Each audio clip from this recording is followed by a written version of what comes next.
তো রবিবার আজকে ভাবলাম বিরিয়ানি করব। তো আজকে এমনিতে উঠতে আজকে আমার বেলা হয়ে গেছে, কটা বাজে 8:30 বাজে। তো ঘরদোর পরিষ্কার করে নিয়েছি আমি সব।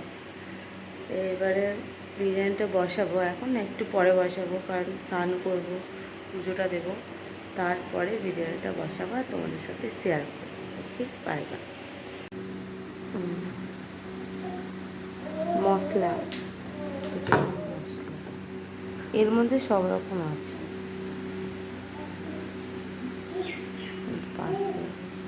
তো গাইস আমাদের সব রেডি, দেখো এখানে ভাতটা মশলা মাখিয়ে রেখে দিয়েছি। এই হচ্ছে মশলা, এই মশলা এখানে বানানো আছে এখনো। এর মধ্যেও একটু ভাত, আমাদের আলু, আমরা আলুটা গোটাই রেখে দিয়েছি, কারণ আলু ছোট সাইজ বলে। আর এই আটা মাখা রেডি। এখানে চিকেনটা কষা হয়ে গেলে দমে বসাবো, দমে বসানোর সময় তোমাদেরকে দেখাবো। ওকে, ফিরে আসছি।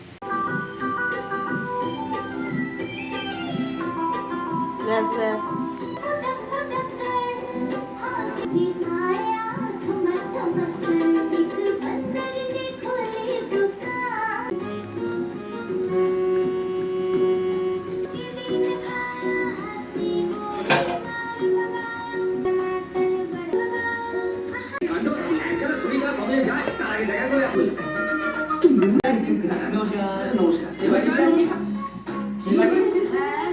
এখানে গ্যারেজটা তুলে দিয়ে